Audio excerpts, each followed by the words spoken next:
Like many gamers, I've gotten hooked on lots of different games over the years.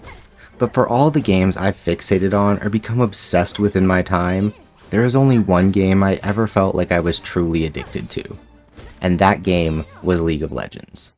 I often joke that it's pretty much the only game I truly regret having played, that it's probably the only game that made me a worse human being, and that I wish I had spent those thousands of hours doing anything else, even just playing other games. But it wasn't just League of Legends. You see, I was addicted to the entire MOBA genre. You're going to be hearing this term a lot, so let's get it out of the way real quick. I think MOBA is tied with immersive sim for most misleading genre tag. It stands for Multiplayer Online Battle Arena, but isn't this a multiplayer online battle arena? What about this? Or this? Point is, you know a MOBA when you see it. Multiple lanes leading to a base you need to kill, minions spawning on a timer, a variety of heroes with unique abilities, in-match progression via level ups and items, and lots of toxicity. Anyway, while League remained my MOBA of choice, I dabbled in everything from Dota 2 and Heroes of the Storm to Smite and Paragon. And the worst part is, I was never any good at any of them. I gave thousands of hours of my life to these games that I didn't ever seem to improve at, and which mostly just made me feel bad more often than not. Part of it was that I struggled with getting my friends at the time to actually play or try anything else, but there's no denying that for a time I was truly addicted to League and MOBAs in general. Now, ironically enough, I eventually managed to escape the hold League of Legends had on me by going back to the first game seriously accused of creating video game addicts, World of Warcraft. But that's a story for another time. My point is that after years of obsessively playing mostly one game and a handful of its competitors, I managed to break away from MOBAs and swore off the genre entirely. I realized that I had wasted years of my life missing out on incredible games just to continuously grind away at League of Legends.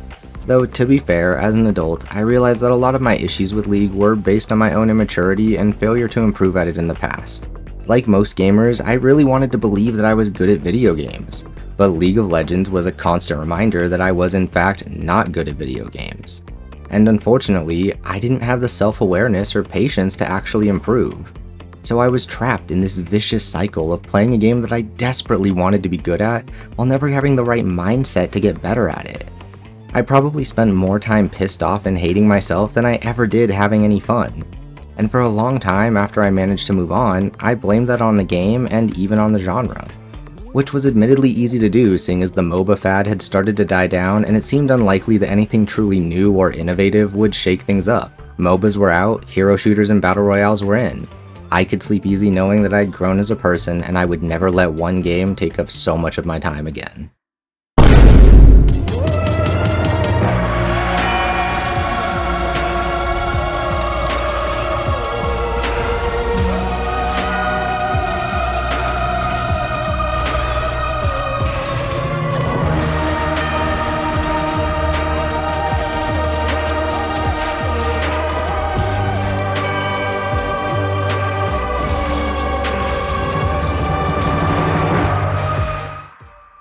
My first experience with Deadlock was anticlimactic to say the least. I loaded into a match, realized the type of game it is, a filthy MOBA, and immediately uninstalled after getting promptly stomped. And yet, for some reason, something about the game stuck with me. I think part of it was that I've genuinely gotten better at most games in the years since stepping away from League, and yet it was immediately apparent that I was bad at Deadlock. Call me a masochist, but when I'm bad at a game, I know that means it has so much to teach me, and there's something really compelling about that. So 6 months ago, I decided to give the game another shot, this time with my friend Lemon. Bro, I landed the fucking, long-range teleport snipe. I saw that, I'm like, holy. Ready. Get us up. And, well, I mean, you saw the title of this video. That is to say, I'm completely addicted to Deadlock, to a degree I haven't experienced since I wasted my teens playing League of Legends. When I started writing this video, I had just hit 500 hours in Deadlock, and as I'm editing it now, a couple weeks later, I'm at over 600 hours. So more than anything, I want to talk about how this game from a genre I'd grown to hate and sworn off completely managed to win me over, and why it keeps me coming back match after match. Now, for those who aren't already familiar, Deadlock is a third-person shooter MOBA being developed by none other than Valve. And while it's still in alpha, it's been publicly accessible via an invite for more than a year now. Anyway, for all intents and purposes, it's either a hero shooter with a MOBA structure or a MOBA with proper third-person shooting, depending on how you look at it. I'm sure that on the face of it that may not seem terribly new or novel, but believe me when I say that it's all in the execution. Because even though Deadlock isn't the first third-person MOBA, it might be the first one to do anything meaningful with that shift in perspective. Where games like Smite or Predecessor are functionally top-down MOBAs shifted into a third-person perspective with very little verticality to the map design and character movement, Deadlock, on the other hand, is a fully realized third-person movement shooter with the structure and core components of a MOBA layered on top. Or in other words, if you were to take away the abilities in those other games, you'd just be walking around auto-attacking. But if you took away the character abilities from Deadlock, there would still be a perfectly functional movement shooter with everything from air dashes and wall hops to a satisfying melee combat system with both light and heavy attacks that can be parried to devastating effect. And I think the best examples of how well executed Deadlock's core gameplay is can be found in the movement. While I've hardly scratched the surface of good movement after more than 600 hours, it's easily the best traversal I've experienced in a third-person shooter. Well, second best, but let's be real. You can't handle the truth! But before we get to that, I have to mention just how much I love the art style and aesthetic of Deadlock. The game takes place in an alternate history version of 1940s New York City, 50 years after an eclipse triggered the opening of magic portals all around the world, one of which opened in the middle of Central Park. With most hero shooters leaning towards sci-fi and most MOBAs leaning towards fantasy, Deadlock has gone for a truly novel neo-noir occult setting in which the cultural melting pot of NYC gives rise to an incredible blend of magic and analog technology that informs every element of the game's art direction. It's like Hellboy meets The Great Gatsby, and I cannot get enough of it. There's also a great sense of verticality to the cityscape that really makes the most of the setting and architecture to inform gameplay. Which brings me back to what I said about movement and map design just a moment ago. Between dashing, sliding, dash jumping, double jumping, and wall hopping, there's a ton of mastery to be found in just getting around the map. And that's without taking into account a variety of items and character abilities that facilitate movement. For example, Stamina Mastery allows you to jump and dash an extra time without hitting the ground, Majestic Leap sends you flying into the air before crashing back down, and Phantom Strike teleports you directly onto an enemy. Those being items, literally any character has access to them, and that's on top of any unique movement abilities the characters themselves have. When all combined with the incredible sense of weight and inertia to how the characters move, Deadlock offers one of the most genuinely satisfying movement experiences I've ever found in a game. And speaking of movement, let's move on to one of my favorite elements of traversing the map, and in my opinion one of the most eye-catching mechanics in Deadlock, the transit lines. It's no exaggeration to say the transit lines are an integral part of the game, and an earlier version of Deadlock was even named Shadow Line back when the transit lines were called Shadow Lines. You see, these cool multifaceted rails that expand out from each base and down the lanes go a long way towards solving one of the MOBA genre's greatest challenges, downtime.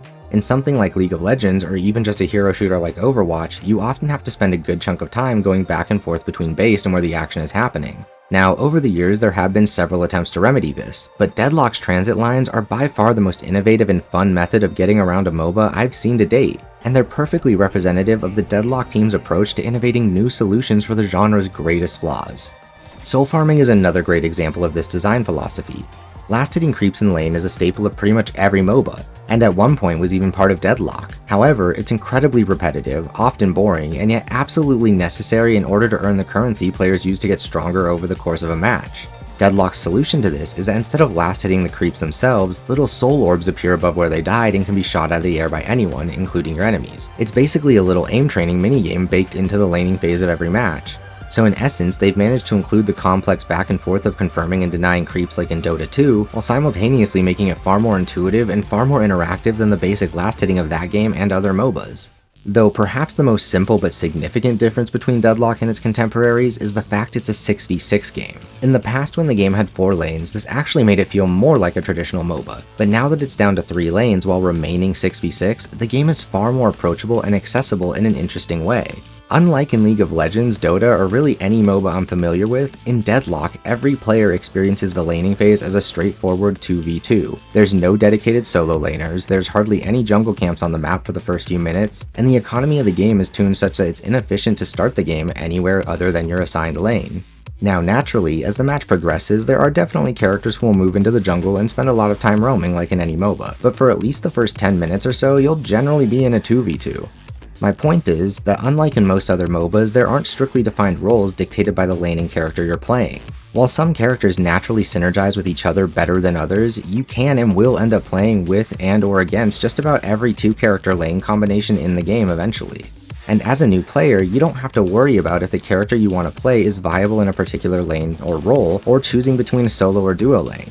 On top of that, this laning phase serves as a fairly stable and consistent part of the match for you to get your bearings in and assess the skill level of your opponents and allies. Whereas in say League of Legends for example, all lanes, but especially solo lanes, have to be wary of the enemy jungler as early as in the first few minutes of the match. Sure, you might spot them coming and ultimately waste their time, but if an enemy laner in Deadlock were to roam in the first few minutes and not get a kill or tower out of it, they'd likely set themselves back substantially.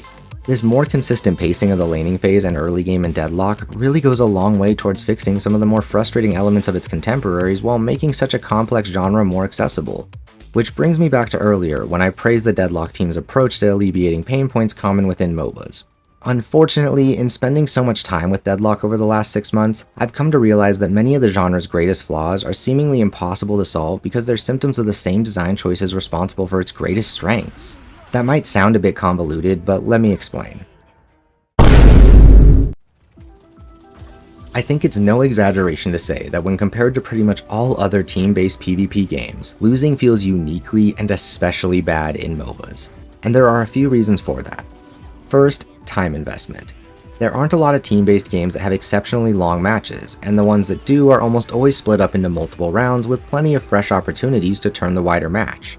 By contrast, games like League and Deadlock can have matches that average somewhere between 25 and 45 minutes in length, and in extreme cases can extend past an hour. And don't even get me started on Dota 2. Those games must average between 45 minutes and an hour, so you can only imagine how long the outliers go on for. Now, I'm well aware that match lengths tend to shorten a lot at higher levels of play because teams are more confident in closing out a match, but most people don't play at higher levels, so I don't think that really changes my point. If you're new to these games, you will experience 50+ minute matches at some point in your time playing. Point being, that's a lot of time to spend in a single match only to end up losing it. Second, as I just mentioned, in games like Counter-Strike or Valorant, longer matches aren't uncommon in competitive modes. But those matches are broken up into multiple rounds and side swaps that give teams multiple opportunities to start fresh and try different approaches. Whereas in a MOBA, it's not just possible, but fairly common to start losing a game within the first 5 to 10 minutes, and then spend another 20 or 30 minutes slowly falling behind further and further. You don't get any rounds to break it up or reset the state of the game like in other games. And last but not least, the very progression-heavy nature of these games means that they can and often do snowball out of control in a way that takes away player agency. Which is to say that you can play well, win the lane, maybe even pick up a few kills in enemy jungle camps. But if the teammates in one of your other lanes died 14 times in the first 10 minutes of the game and the enemy gun carry has a 5k soul lead and just took a walker, it's easy to feel like, and often the case, that there's very little you can do as an individual or even as a duo to change the outcome of that match. Now, this is a bit deceptive because there are fairly strong comeback mechanics in the game, and skill is always a huge factor, of course. However, the larger issue is this. Imagine if in a fighting game, every time your opponent won a round, their health, damage, and movement speed went up. That would feel like shit, obviously. And that's basically what happens in every MOBA, except your opponent can get stronger by winning rounds against someone else and then come kick your shit in. While there are other mechanics and objectives to juggle, the fact that every time you or anyone on your team fails, you make succeeding even harder, well, yeah, it can be incredibly discouraging. And I think these things all come together to make MOBAs, including and especially Deadlock, very frustrating games to play. I mean, it's not uncommon to have a rough start to a match and then spend 35+ minutes slowly falling behind, meanwhile the match felt over at the 15-minute mark. And even if your team does manage to turn things around, there's a good chance it's because someone other than you was doing well enough to drag your sorry ass over the finish line. I can't think of any other genre of game where losing doesn't just feel bad, losing can feel like a waste of time. I've on more than one occasion said I would have rather not played a match at all than have sat through the loss. Which is crazy to say because video games are supposed to be fun, right? And even the best players lose fairly often. So if losing is unavoidable, and it's rarely if ever fun, then isn't that just bad game design? Like, how can a good game have long matches in which it's not unreasonable to simply not be having fun? And I believe all of this is well supported by the fact that, to my knowledge, every popular MOBA other than Deadlock currently features the option to surrender. If a match has the potential to be so one-sided for so long that a team would rather just cut their losses and go again, well, I think that speaks for itself. So if Deadlock, like other MOBAs, has the capacity to provide such genuinely unfun experiences, then why the hell would anyone play it? Why would I play it? And how on earth do I justify continuing to play it despite being so painfully aware of these flaws that are almost entirely unique to the genre? Well, as I alluded to earlier, it's because all these problems that I just mentioned have another side to them, and as you may have noticed, they're mostly issues you face when on the losing side of a match. But now that we've talked about losing, it's time to talk about winning. Yay, we won. As already mentioned, Deadlock and MOBAs in general tend to feature matches which can often snowball out of control. I'm especially familiar with this very high-risk reward nature of the game as I tend to play hyper carries. For those not familiar, these are just characters that scale really well with items and levels, and by really well I mean better than any other characters in the game. These characters basically take the snowballing nature of the game and embrace it to the extreme. And I personally believe it's the fact that the game allows for this degree of disparity in player power that makes it so damn addicting and so damn frustrating. When I lock in and have a good match, it's no exaggeration to say that I can single-handedly cut down the entire enemy team like I'm the hero of a single-player action game. And it's hard to beat the sense of empowerment you get from being that guy who carries the entire team on his back, not only because it feels earned, but because you still have to make the most of any advantage and can't get careless. There are plenty of matches I've lost because I got greedy or overconfident when I was the team's win condition. However, as I said, it's the fact that Deadlock and MOBAs in general give me the choice and opportunity to play in such a high-stakes way which I find so compelling. I can't think of any other types of game that trust individual players with so much control over the outcome of a match played with 11 other people. And that's what can make them so insanely fun and addicting while making them simultaneously so frustrating and discouraging at times. When you're dominating, you can be in complete control of the match, but when you're getting your ass beat for 30 minutes straight, it's like you have no control over it at all. This might seem like a weird comparison, but it's not unlike extraction shooters. I likewise enjoy that genre because I find the incredibly high stakes relative to other shooters makes them really engaging. In the same way that killing a player and taking their stuff is satisfying, so is reaching the point in a Deadlock match where you can 1v6. And in the same way that losing all your stuff to one well-placed shot can feel unfair and demoralizing, so can losing a Deadlock match to an opponent that was fed by your teammates. But by taking the now classic structure and high-stakes progression of a MOBA, and combining it with robust third-person shooting mechanics, best-in-class movement, and a diverse roster of fun characters spread across a wide variety of archetypes new and old, it's hard to deny that Deadlock feels like the first meaningful evolution of the MOBA genre since its inception. Now, for all I've had to say about how the in-match progression contributes to making Deadlock and its contemporaries so addicting, there's another type of progression we've got to talk about. Now, quick aside, I think it's worth mentioning that I am especially driven by extrinsic progression in games. I'm not big on battle passes, but otherwise I really love being able to work towards difficult achievements and being rewarded for it with things like cosmetics. I think it's just a symptom of growing up with MMOs, where the coolest looking weapons and armor took a huge time commitment and a lot of skill to earn. You see, given it's still in active development and isn't even feature complete yet, it should go without saying that there is hardly any account progression to speak of in Deadlock, aside from an option to see your matchmaking rank go up and down. And I'd be willing to bet that the majority of players don't toggle that option, seeing as there's not even a separate ranked queue at the moment.